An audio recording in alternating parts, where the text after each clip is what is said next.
Is that the last Orks What is Life Warhammer Portuguese video? It's a history luetin.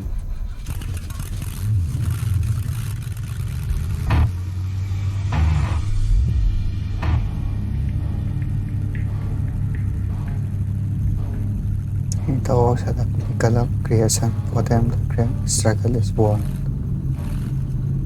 War to justin we yell the appear when he was on the road to ruin the crime.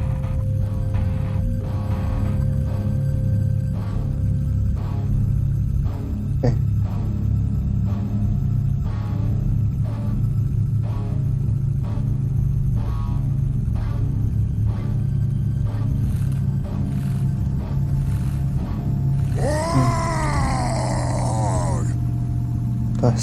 Orks are one of the most fearsome, savage, insidious, and most well-established races in the 41st millennium. They lack any empathy even toward their own race, and they exist as a genetically engineered creation of instinct and a DNA-coded sense of purpose. They're created for one task and one collective goal only: to wage unending war.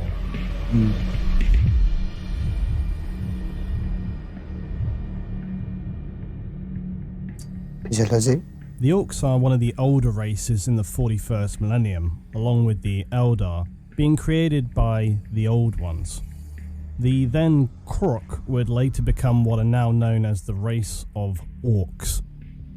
The Eldar were a higher form of design, with them possessing many levels of high intelligence. The Orks are their exact opposite, working on pure genetic instinct. Orks and greenskins in general, though, are not born from sexual reproduction. They're rather grown from spores. All Orks are grown from these same spores and fungus, be they lowly snotlings and Gretchen or full-blown Ork warriors. Once a planet becomes infected with Ork fungus, either by chance or invasion, it'll likely never be free again, having to forever defend against the unrelenting green menace. This infection is often likened to something like a terminal disease. Once a world is contaminated, it will surely be a case of when, not if, it will eventually wither and die. Orks are enemies to all throughout the galaxy, but despite their crude and instinctive-driven nature, they should never be underestimated. Defense to an Ork assault can seem almost hopeless from the outset for some human worlds. With all their strength and power that they can wield, to fight the Orks is nothing other than a battle of attrition, a slow grinding down of morale and willpower. For a successful defense against any assault from the greenskins only buoys their spirits and emboldens them further to attack again with more fury and more enthusiasm. They won't relent, they won't slow or surrender. There is no respite, there is no escape. A planet infected by the Ork menace is a doomed world. Orks possess a powerful genetic sense of being to fight, to conquer, and to never surrender under any circumstances. Their strategies, if you could call them that, are usually unsurprisingly simple and unashamedly direct: to overwhelm the enemy with sheer weight of numbers or absolute weapon superiority, to never show their enemies mercy, to smash and obliterate all who oppose them under an unrelenting green tide of ultra-violence. They wage war with machines that defy logic and technical understanding, and they care little for strategic gain, are seen to be just as likely to slaughter one another as they are the enemy, but most especially if an enemy is in their sights. Orks are often reported to, for example, skewer one another with swords and other melee weapons, just so as to gain a killing blow to an opponent, crush their kin with their own vehicles with little, if any, regard, and use heavy weaponry without thought to such a thing as friendly casualties. Imperial forces are often left to wonder, how does one battle an enemy that defies all logic? And their answer is usually exterminatus.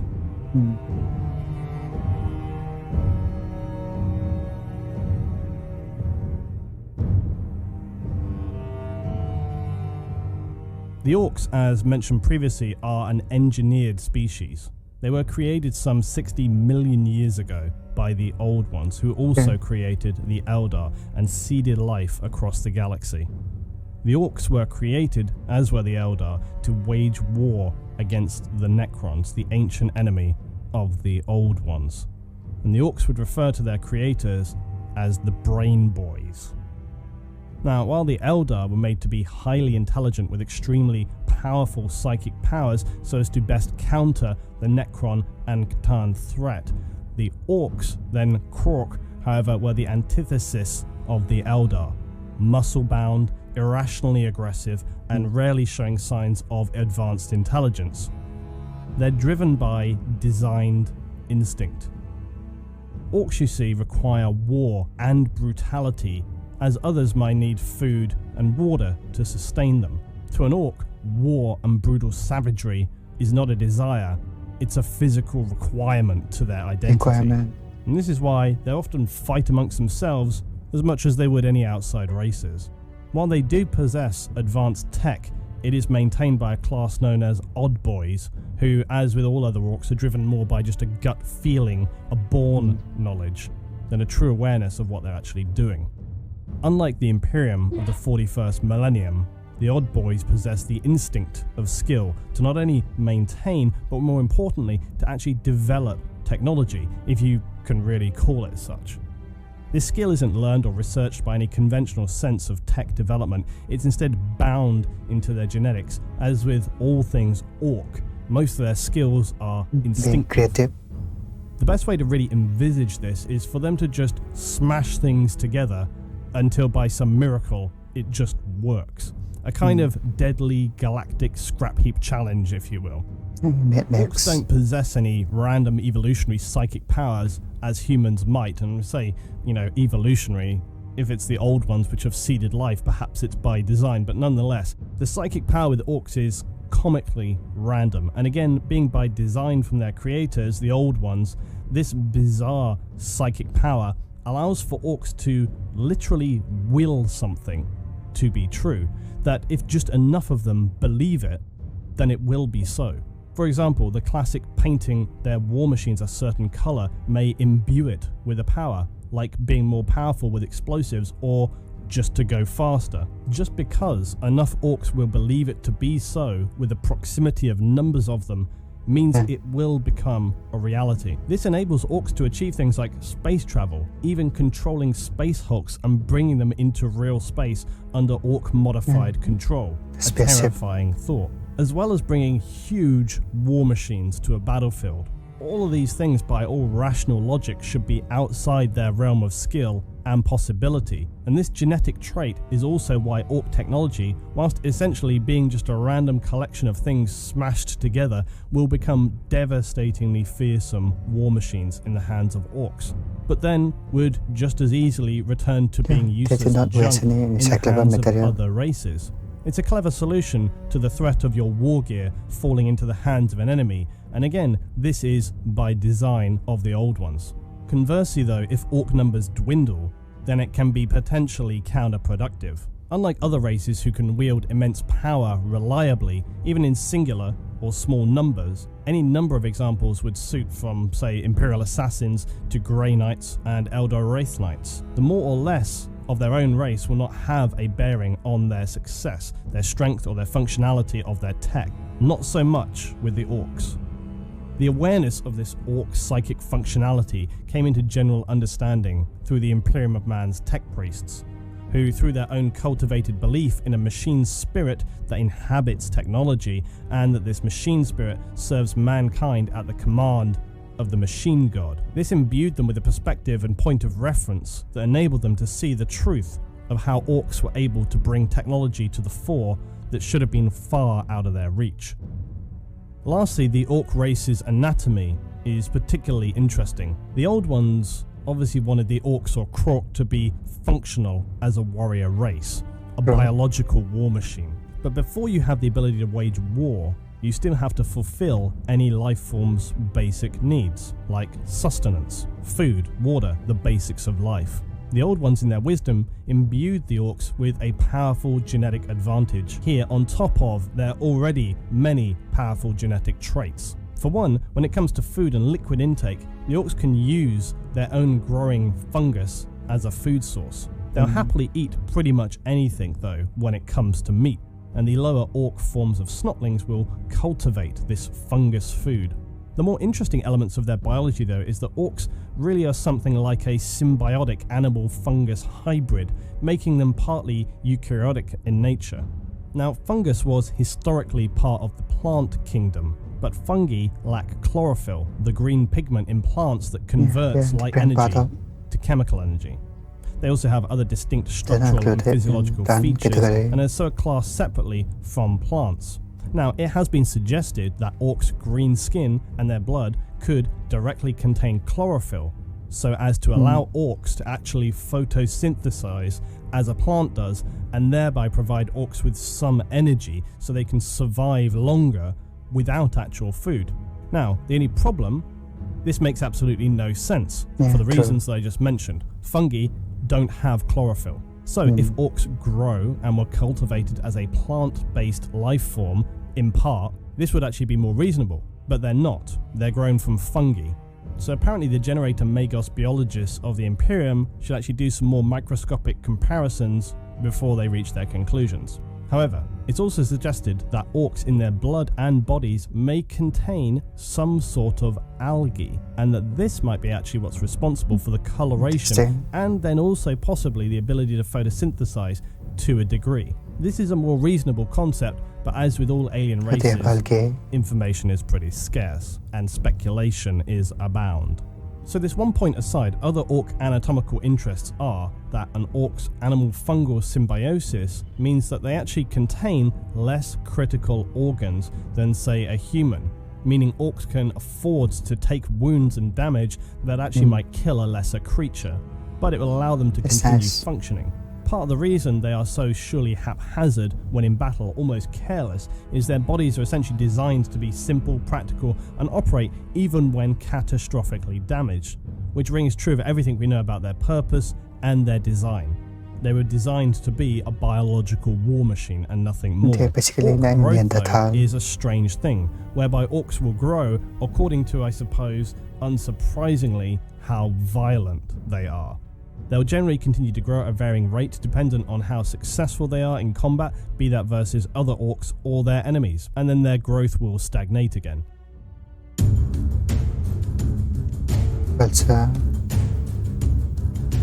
Orks live across a wide and scattered number of worlds throughout the galaxy, some in a state of war, some in endless skirmishes, and some dominating worlds ruling them as overlords, with often human slaves obeying their brutal command. The Orks' expansion was really an accident, as best known in Ork history. Of course it was. This is why even now their settlements are often random with no real pattern, focus, or direction. The Eldar claim Orks have become part of reality itself. Mankind as well scouted, probed the galaxy, all of the known galaxy, and everywhere that they explored, they found the Ork. The galaxy at this point is contaminated beyond any hopes of cleansing and salvaging it from the Ork.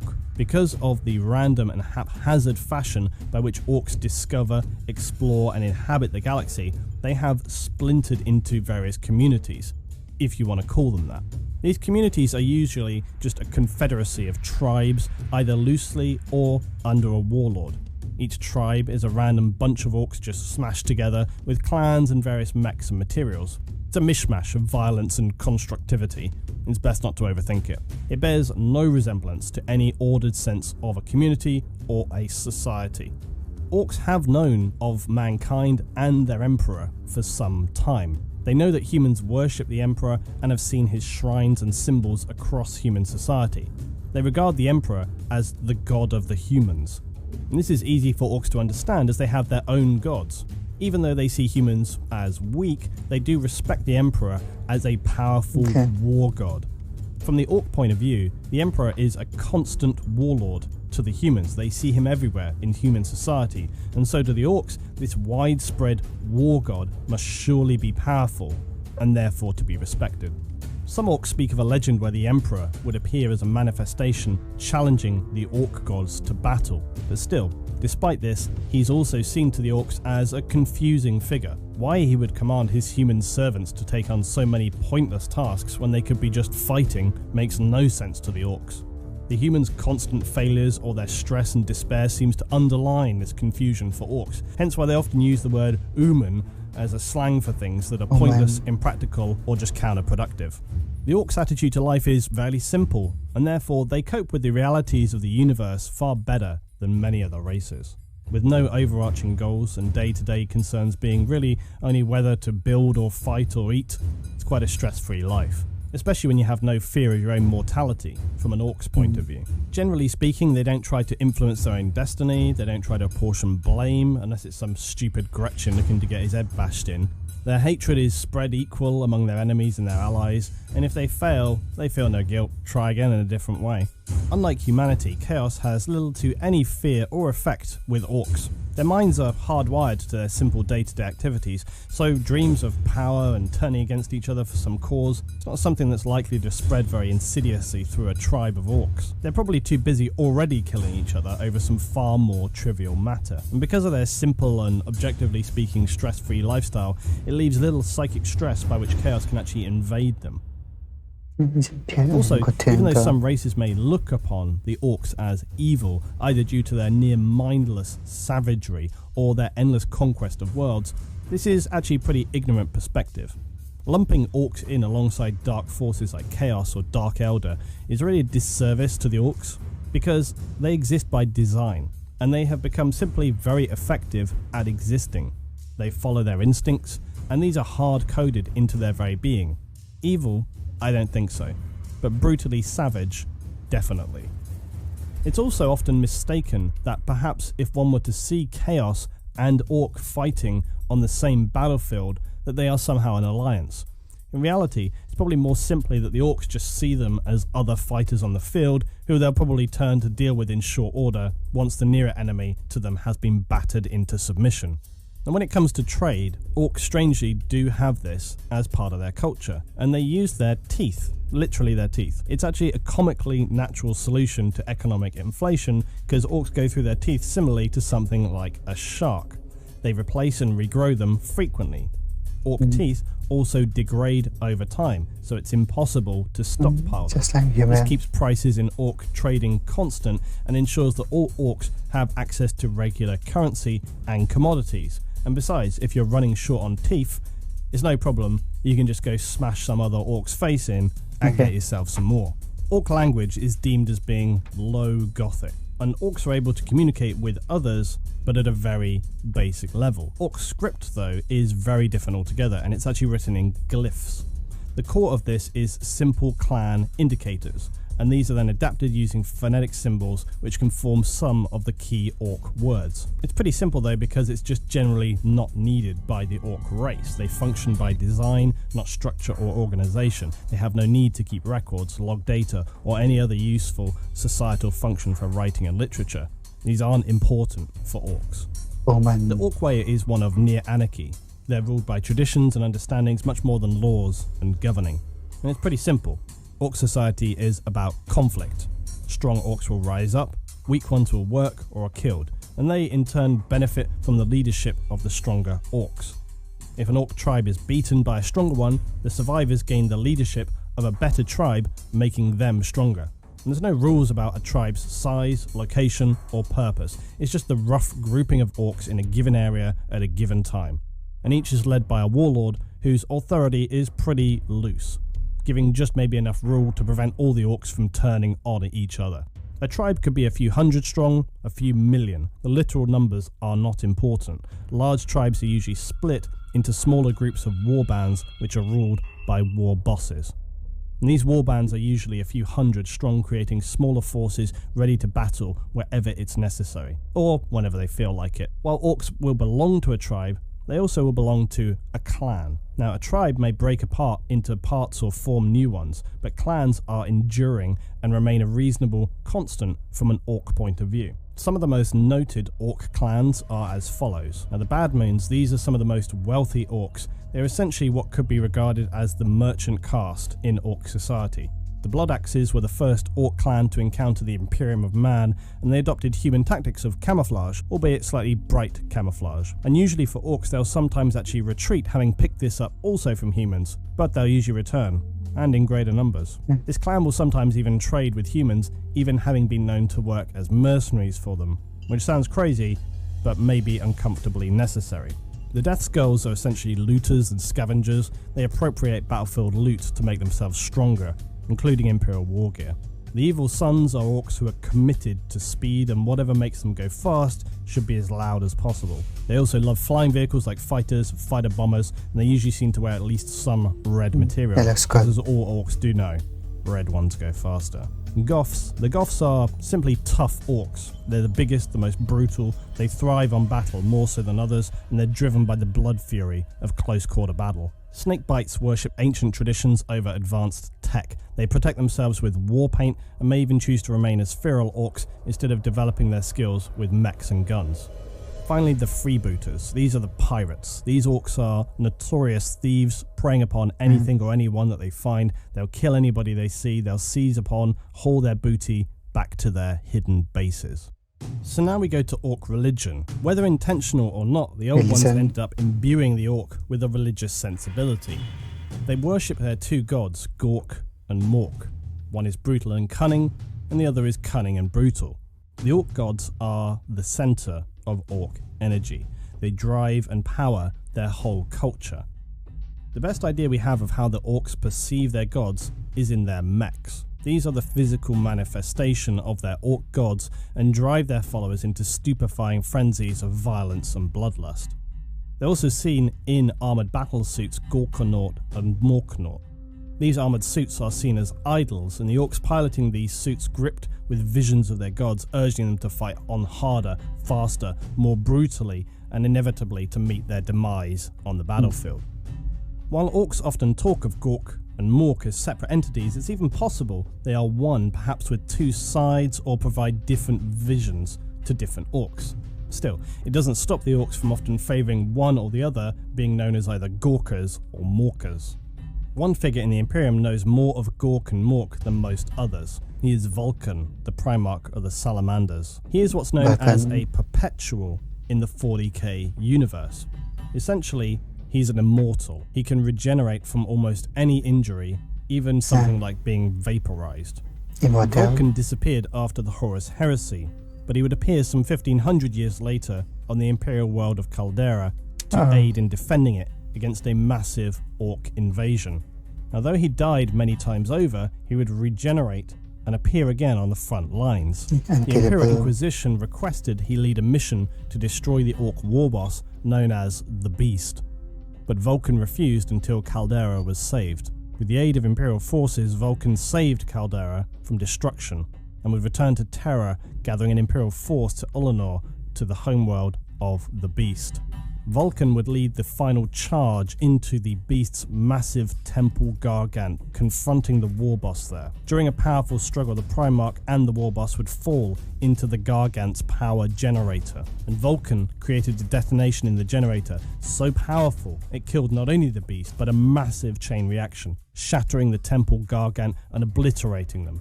Vulcan presumed dead by the Imperium, but the Salamander Space Marines still hunt for him, believing him indestructible, and that he will return to them.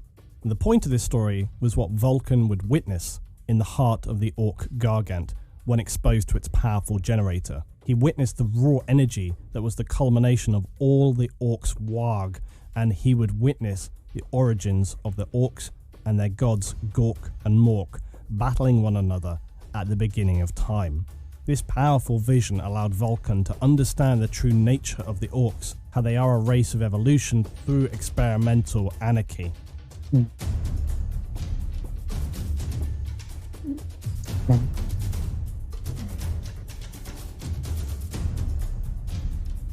Orcs is meant to conquer and war boys of every fine thing. Now, the Orks have been an ever-existing threat to the Imperium of Man, but towards the end of the 41st millennium, there's been seen an explosion in Ork Warg. Now, the Ork Dominion, or Empire, marks the regions in the galaxy currently controlled by the Xenos.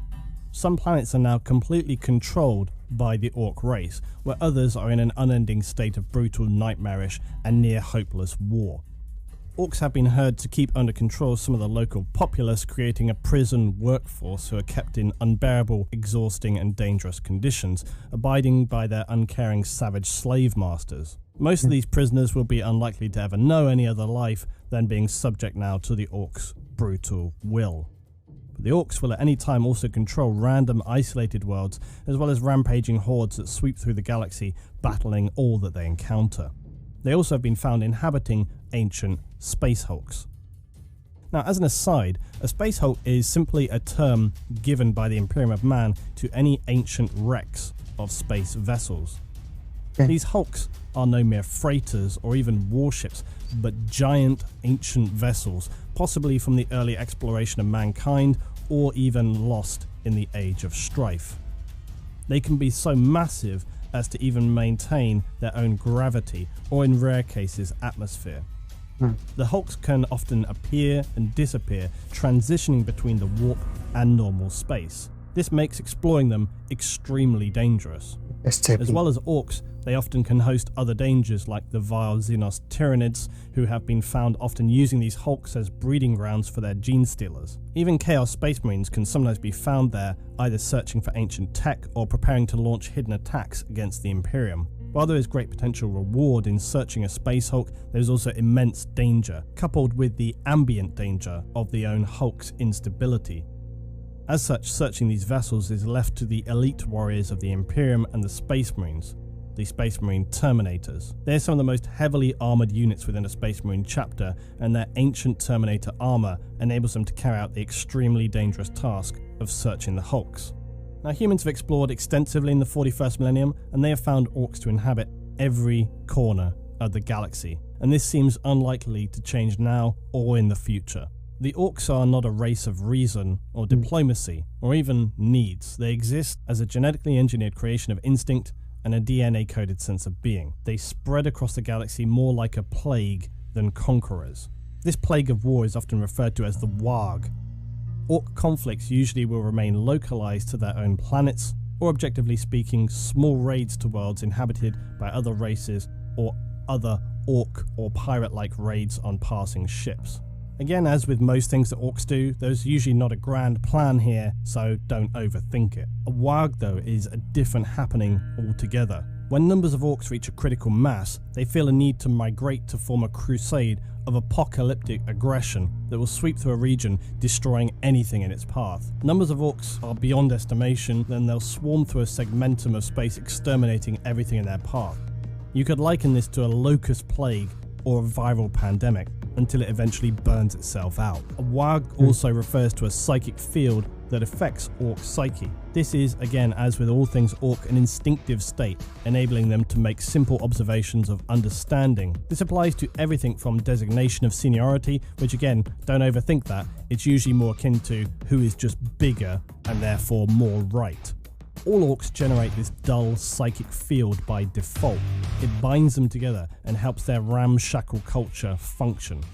The more Orks that are present, the stronger this shared psychic field becomes, and this is amplified through sheer numbers, or if they say are enjoying a really good bit of battle and smashing their enemies' faces in.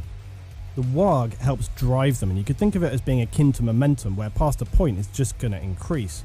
A Warg can begin on a small scale, sometimes as a small individual who may have some vision of great carnage and feel inspired to share with others by smashing their heads in until they get it. Or if he's imbued with a sense of tech skill, maybe he's going to create some giant gargant war machine that gets the blood and hype of his fellow Orks running high. The rumours of war and coming carnage spread like wildfire through the Orks, only exacerbating this sense of Warg. An Ork war boss, who is simply a big powerful Ork in command of his tribe, will usually rise to their aspired position through just basically beating the hell out of all around them, until fellow Orks just get it that he's the biggest and the strongest. His decisions will be enforced by a ruling caste of orcs known as knobs, and these are again a bigger than normal orc who will surely remind those below them of the fact at every opportunity with some casual violence. A war boss in a time of warg will assert himself through unsurprisingly more savage, senseless violence towards his fellow orcs. When a war boss has created enough blunt trauma to be recognised as a powerful boss, he'll then be deemed an orc warlord. As his status spreads, more and more clans will come under his control, growing an unrelenting green mass of aggression. The mechs and brain boys will build ever more outlandish creations, absurd in their brutality and genius in their creativity.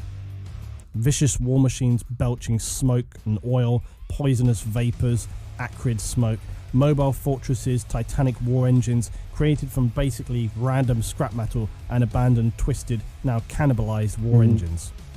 As the war boss grows ever stronger toward becoming the warlord, he will subsume his challenger's armies, with many of the orcs now seeking the sense of warg with a bloodthirsty insanity.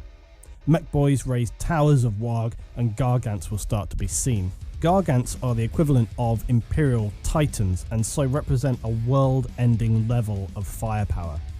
These gargants are idols or seen as avatars to the orc race as manifestations of their gods Gork and Mork. They are merciless weapon assemblies of sheer destruction. Gargants form no standard pattern of design, as does barely anything in the orc way of creation. They are instead a random collection of parts and combinations of cannibalized war machines. And this excitable and chaotic nature of these builds makes their weapon systems unreliable. Their whole design is haphazard and probably about as dangerous to the crew as to their targets on their battlefield. A clear difference between most orc war machinery and other races in the galaxy is they don't utilize guidance systems commonly. They also carry large crews of orc and the lower, smaller race of Gretchen. And they operate these war machines as a team, passing down orders as you might imagine a steamship of, say, the 19th century, calling down orders to the engine room and so on. Gretchens are significantly physically smaller than orcs, and so they're used to repair systems on the go by crawling into tight spaces. Gargants are usually weaker in terms of armour compared to Imperial Titans and relatively shorter range of weaponry. However, they're still difficult to destroy because of the compacted, dense nature of their construction. There is one rarer variety above a normal Gargant known aptly as a Mega Gargant. This is essentially a mobile fortress running on tracks. Imperial tales tell of orcs laying siege to cities, spending even as long as 18 months to construct these colossal machines of war. Returning to the apocalyptic war, the continuous swelling of orc mobs starts to reach a critical mass. Ships and transport vessels are smashed together and the orc armies reach a point of no return.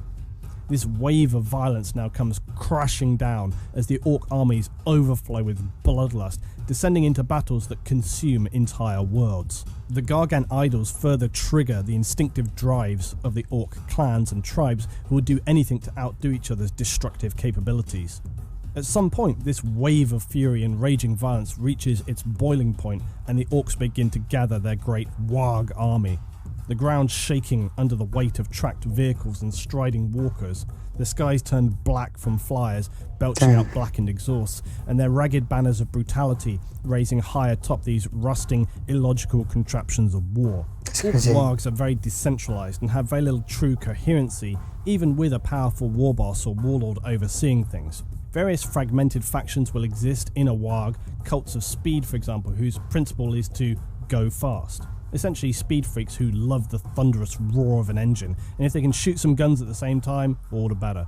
Probably driving over and crushing some of their own kind in the process. Storm Boys are elite shock troops who strap huge rockets on their back to make sure they're first into battle, charging with no thought much to the consequences. This is actually frowned upon by many orcs as they prefer to charge in under their own feet to get physically into the battle. Still, seeing a Storm Boy's volatile rocket pack malfunction go spinning off into an exploding disaster, certainly killing the pilot in the process, is great entertainment for the comrades on the ground. And then of course you've got the Mad Boys. These are orcs overwhelmed by the psychic energy of Warg. And they also can occur when clans of orcs inhabit a planet and have to develop their own technology over generations of spawned orcs. Either way, Mad Boys don't coexist well with their kin. They're essentially best described as feral, which is saying something by orc standards. These feral, crazed orcs are also known as nutters, and they're grouped together into squads who will either be a secret tool to success when unleashed on the enemy, or a hindrance when they accidentally slaughter any fellow orcs they happen upon. Once combat begins, Mad Boys can still be some of the most savage fighters to an orc foe, or fellow orc alike, ripping them to pieces. Still, they're just as likely to sit in a whimpering huddle, unable to move, overwhelmed by psychic confusion. No orc can tell exactly how they're going to behave, and making them an unpredictable and extremely dangerous force to bring onto the battlefield. Along with their crudely smashed together spaceships and space hulk infestations, orcs have even been reported to convert asteroids into massive space fortresses known as the uncreatively titled Orks. The orc species is one of the most adept at making the best of their surrounding materials, and this is the genius and danger of their design. The old ones created the orcs with only two things in mind: making them deadly and to make them near impossible to exterminate. Orcs are a plague upon the galaxy, to be sure, but not because of their skill in battle or because they spread insidious ideologies, but simply because they're so difficult to truly eradicate. Humanity, for all of its technology and experience, often must resort to planetary exterminatus to be truly sure of destroying an orc infestation. Orcs defeat their enemies by either overwhelming them or wearing them down to a point of collapse through continuous losses in personnel and materials, simply by attrition. Orcs operate from a sheer antithesis of ordinary warfare. Usually any force will seek out decisive victories, utilising minimal resources and seeking to limit casualties. Orcs, on the other hand, seek no limitation in casualties or resource management. They have no control over this, but to burn as hard and as fast as possible. And even when defeated, they will return to grind down whatever crumbling defences remain of their enemy. Warlord. Now, there are many individual stories and tales of orc warlords and bosses, as there are within the Imperium and its various leaders, captains and general history. In orc culture and history, you can't speak of the orcs without mentioning the warlord, Gazgul Mag Orc Thraka. He's an orc warlord of the Goth clan and is an immense symbol of everything orc. Now, despite orcs being generally an anonymous mass of anarchy, he stands out as a powerful leader. Small. He's commanded multiple campaigns and crushed most, if not all, in his sights, be they Imperial, Eldar or Chaos, smashed the metal skulls of the Necron into brittle scrap. He has influence above that of any ordinary orc warlord and is often described as a prophet of their gods. He travels the galaxy subjugating, slaughtering and burning the enemies of the orc. His vision is to wage a warg so immense as to summon the orc gods out of the immaterium and into the physical realm, and he extends their will. But his beginnings were nothing of note, just another orc bashing in other orcs' brains to climb up the ranks, and originating on a planet known as Urk, originally Orkles, founded by humans during the Dark Age of technology. Humanity prospered here, rich in mineral wealth, and with easy warp tides flowing for space travel, it was an excellent trade hub. Lights and noise attract attention. Resources make good mechs, and the orcs would become aware. Attacking with a voracious assault, the orcs would raze the planet before riding back into the warp tides. As with nearly all orc assaults, the departure is not as clean as it appears to be. They'd leave behind fungal spores, and the orcs would return in time. Other species would periodically form outposts on the planet. Sometimes the orcs would rise up, other times not. Sometimes they'd be destroyed, sometimes not. It wouldn't be until the Great Crusade of mankind, though, that any humans would return here in numbers. The Dark Angel Space Marine Legion would lay claim to the world, and for 2,000 years humanity would build, mine, and establish a functioning order on the reinstated world of Urkles. That wasn't until around the 32nd millennium when a great orc warg swept through the system. Humans were overwhelmed again and evacuated, fleeing into the warp. But its tides destabilised, and Urkles would be cut off and not easily reached by outside influence again for about 8,000 years. The Ork tribes, however, remained, battling one another and fighting over the human ruins that remained. A state of genuine attrition was reached, with various warbands fighting over ever-diminishing resources, none of them able to unite under a single leader. Then came Ghazghkull. One thing the Imperium had learned about the Orks, though, was that their wargs could be quashed if detected early enough. The Imperium would begin to deploy observation posts so as to best detect and monitor Ork numbers and activity. The Dark Angels monitored this, as well as they routinely monitored human populations for potential recruiting planets. After the warp tides had calmed, the Dark Angels were able to establish one such outpost on Urk, so as to monitor this well-occupied Ork planet. The Orks, however, desperate for any luetin resources, managed to discover this observation post, and it was quickly overrun. At this time, Ghazghkull was just a Goth's trooper in a warband, and during the frenzy to claim the base, he would be shot in the head by a bolter shell, a devastating injury that would shatter his skull and pulp a section of his brain. Staggering back to his feet with immense toughness, he drew the respect of Orks around him, especially Goths. Despite being a physical wreck, staggering and stumbling, his blood and brain spilling out into his own hands, they eventually found their way to a doc, who would perform what I guess Orks deemed to be an operation. As is often the way with Orks, this was less a repair and more an improvement, an augmentation, and probably a bit of an experiment. Ghazghkull found that his skull and brain were now strengthened with bionics, squig sinew and adamantium plating. These physical alterations were great, to be sure, but nothing compared to the vision he would see awakening from this augmentation. He would see a vision from Gork and Mork themselves to lead Orks on the greatest, most destructive and carnage-reaping warg that there had ever been. It was his sole core belief that he had been in direct contact with his gods, and that he was the chosen leader and the executor of their commands. That, or his brain got pulped by a bolt gun round through the skull. Either way, his purpose was clear and his resolve strengthened. And as is often the way in Ork culture, the whys and wherefores are not really relevant. It's the actions that count, and Ghazghkull's actions would be notable. Ork warlords began to fall immediately under his crushing will. The Death Skull's warlord Dregmek, with Ghazghkull barely minutes out of his surgery, the Death Skull's warlord would attack, unleashing a bullet storm that left Ghazghkull untouched. By perhaps godly intervention, Dregmek could not believe his eyes as Ghazghkull would stride forward, beating him into a bloody pulp, headbutting and smashing him to pieces as his mobs looked on. Some getting carried away in the violence and even cheering Ghazghkull on. Roaring from his victory, Ghazghkull declared himself the prophet of Gork and Mork, and that this was his mere beginning. The word of Ghazghkull's brutality and power spread fast, and Orks flocked to join a band with a sense of purpose and direction, to be something more than the pitiful squabbling and clamouring for scraps that they'd become. The tales of a new boss touched by the gods with a vision for war was very appealing.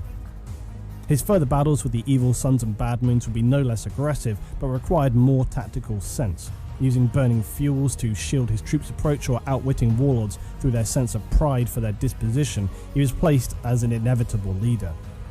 His subjugation of other warlords continued until he stood poised to do something no other Ork warlord had done in 8,000 years: unite the tribes on the planet of Urk. His domination of the planet was unquestioned, but Ghazghkull had set his sights far beyond bringing together the Orks inhabiting his world. His words drove the Orks to their purpose, the warg beginning to form.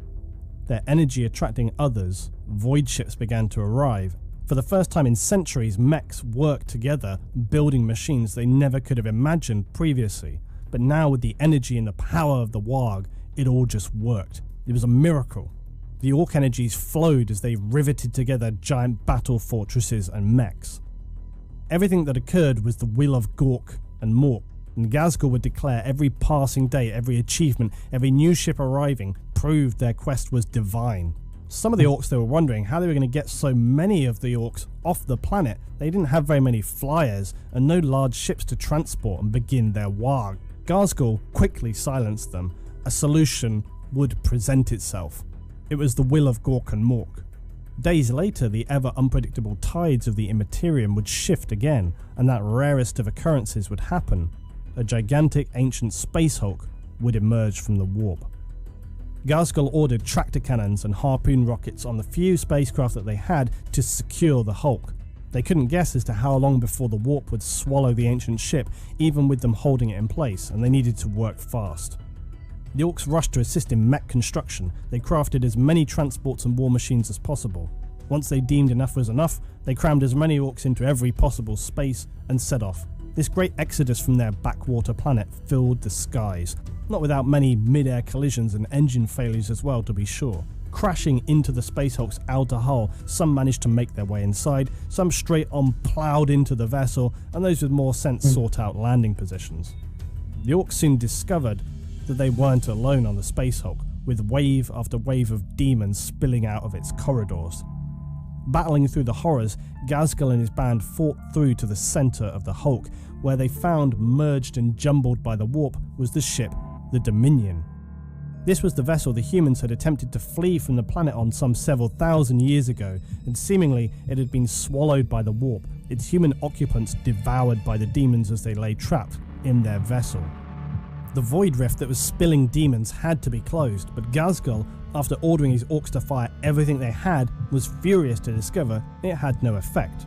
His own weapon, even his own power claw, eventually with a massive headbutt and a flash of green light, that did the job, closing the demonic portal. It seems likely his latent psychic energy was what effected this in closing, but for all the Orks observing, it was only further imbued their belief that this warlord was a force like no other. Ghazghkull now named his conquered Space Hulk the Ork warship World Killer. World Killer. The ship would drift on for an undetermined period of time, in which the Orks would explore, loot, and generally rip off whatever they could find on board, cannibalizing the ship and using its materials to craft ever more powerful mechs and weapons. They appropriated everything they could lay their hands on and built everything they could lend their hands to. The best scrap would often lead to infighting and rivalry, all a positive thing for the Orks to keep their tensions and blood up. It would not be a quiet period though. Travelling through the warp in such an unsecure vessel is dangerous, and many times they'd be assaulted by further demonic incursions. And these assaults only further heightened the Orks' warg until the entire Space Hulk was seething with Ork energies.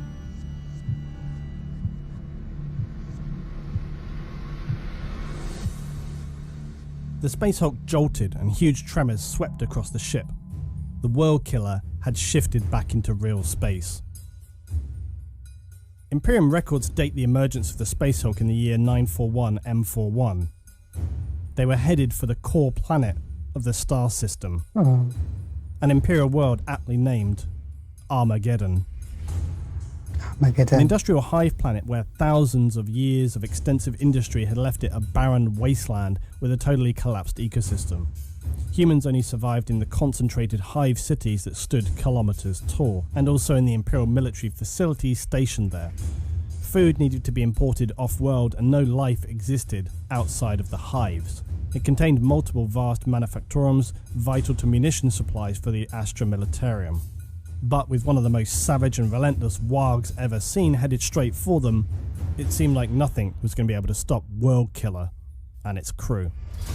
The ship would head straight for the planet without stopping. The plan? There wasn't a plan. They would crash straight into the planet.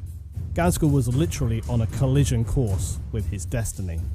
Caught off guard, nearby Imperial fleets and the planet's defences did what they could to slow the assault, but this only chipped away at the massive Space Hulk that approached.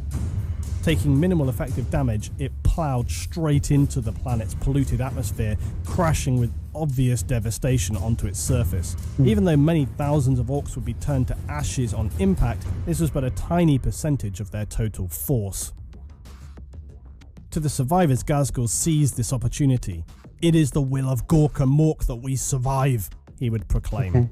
The Orks, now twice as pumped up, having survived their world-ending crash into the planet, would be a force none would wish to reckon with, and Ghazghkull quickly divided his massive army into 5 hordes, with leaders that he'd subdued and recruited to his cause back on Ork. They'd now stepped forth, millions of Ork, but one voice. The human defenders weren't prepared for this. They had many forces, war gear and munitions, but the sheer scale of the violence and ferocity they were met with was of nothing they'd dreamt of in their worst nightmares, which in the 41st millennium is certainly saying something. This was not an ordinary Ork warg. This was Garsgul Thraka's warg. The Orks showed expectedly no mercy at any instance, and they defeated the humans on the wastelands with their speeders and battle wagons, ruined enemy supply lines and cut down anything that moved. And they quickly turned their attention to structures that they had never seen before. These hive cities, taller than mountains, industry and engineering on an imperial scale. The mechs stood in awe, so much scrap, they would have murmured. At the first hive they encountered, despite the Imperium putting up a formidable defense at Hive Volcanus, heavily fortified, this would take all of Garsgul's cunning. He had his gargants, but he wanted to take this city with Orks on the ground, scorching, burning and reaping through the trenches. The Orks would smash, crush and break this city. Using his visionary choices of units, Garsgul crushed the human defences quickly, and on breaking the gates, unleashing a wave of infantry. His will was executed perfectly, a tall order for an Ork warg. Desperate humans resorted to guerrilla warfare, but despite much heroism, the Orks swept through like a plague, slaughtering and enslaving its occupants. Its manufactorums were quickly converted to Ork workshops. Human slaves turned to stripping their own city for every scrap of resource that could be used to fashion more Ork mechs. Now, on the planet of Armageddon, one human stood out from the general perception of the Orks as a weak and puny race: Commissar Sebastian Yarrick. He drew unusual respect from the Orks, not least because he wore Goth colours of the black and red, but also sporting an augmented power claw and bionic eye. This was a human the Orks could get on board with. Even more so when they learned from enslaved humans that they often feared Yarrick as much as they feared their other enemies. Yarrick known for shooting disobeying soldiers out of hand. Orks, upon seeing him in battle though, were often disappointed to see he wasn't quite as big as they'd imagined. He was only a human-sized figure. Oh well, he was an uncompromising warrior nonetheless. Yarrick was the man credited with withstanding the Ork assault on Hive Hades for a significant period of time. This assault brought the Armageddon War to a new level of brutality. The Orks had already sacked 2 Hive cities, and Hades stood next in line. The Imperium, in desperation, would launch virus bombs, devices not used since the time of heresy, against the Orks, and even though hundreds of thousands of Orks would perish, it wasn't enough. Garsgul wanted Hades, and he would direct the assault himself. He tried everything he could think of, growing ever more frustrated all the time, but all his traditional assaults would fail time and time again. Eventually he summoned his weird boys to use their warg consumed minds to blast a psychic storm at the Hive. Consumed by madness, the human defenders fell apart, but still the humans couldn't be defeated. The Ork flyers were ripped apart by anti-aircraft fire, tunnel fighters cut their Orks trying to advance underground to pieces, and human suicide assault squads took down the immense Ork gargants. All this would be Commissar Yarrick's doing. Garsgul by now had become fixated and obsessed with bringing down Hive Hades, his vision and judgment clouded by the frustration and needing to bring it down. While still battling this bitter assault, he would direct an Ork horde to assault another Hive city, Acheron, perhaps in the hope to divert resources away or gain a victory and rally his troops to greater energy. But then, the worst possible development for the Orks. Orbital bombs rained from the sky as roaring Space Marine Thunderhawks would sweep down into the planet. The Blood Angels, Ultramarines and Salamanders. The Emperor's chosen warriors were here to defend Armageddon. Garsgul was still so blinded by fury in his efforts to defeat Yarrick and Hades, he was unable to think with clarity enough to counter the arriving Space Marines. He would throw everything he had to take down his obsession, breaking in the blast doors of Hades in a final rampage. The Space Marines would be too late to save Hive Hades, its citizens massacred. With Garsgul's numbers now though severely depleted and loosely scattered across the planet, he consolidated his last reinforcements to a new hive, Tartarus. The planet stood at a crossroads, even with the arrival of the Space Marines. They would deploy even as the Orks began their assault with mechs, stompers, and even Gorkanauts. The battle though was not in the Orks' favour, but then Garsgul himself arrived. The Orks could taste things were turning for them, but then just as quickly as he arrived, he'd gone. Chatter spread quickly through the Orks that the war boss had fallen. They began to waver to break, and the Imperium crushed the remaining Orks, driving them from Armageddon. But the Orks thinking Ghazghkull had fallen in battle was not so. Ghazghkull was not slain, but he did disappear from the battlefield. Rumours spread that the hand of Gork had plucked him from the battlefield, and his detractors would say fled, usually to be met with a swift headbutt from a nearby Ork putting them in their place. However, it did happen. Ghazghkull had escaped. After Armageddon, Ghazghkull did not rest. As with most Orks, defeat is not really a thing, it's just a stumble, a setback, a chance to have another go. This was the beginning for him in his larger journey, a plan of Gork and Mork.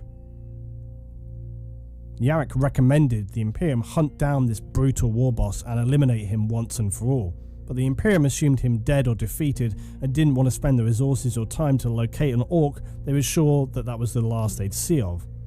This was a grave error of judgment, as is often the case with most things in the Imperium. To the Imperium's mind, his warg had failed, and therefore, even if he did survive, Orks would not look upon him for leadership with his energy deflated. After losing a battle, while Orks will happily try again, they'll often topple their leader, as is their natural order of things.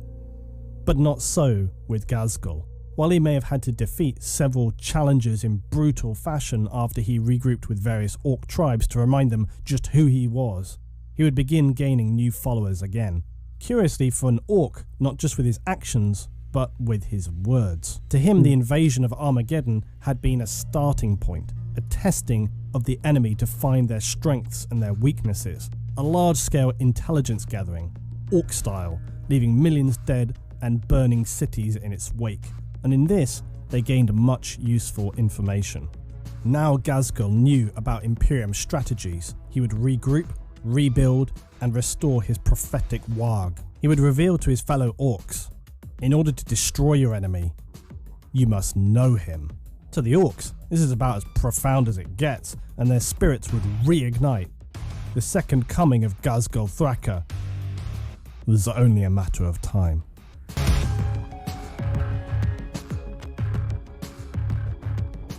It's the end of the video then. There was a very enjoyable video. Orks are definitely one of my favorite characters. The series will be insane like that. Let me know in the comments if I should do the Imperium video. It's the same channel. Narrator is really good to this narrating and very enthusiastically. It's actually a good video. In the video, I'm available and I'll send this video away. And make sure to subscribe everyone.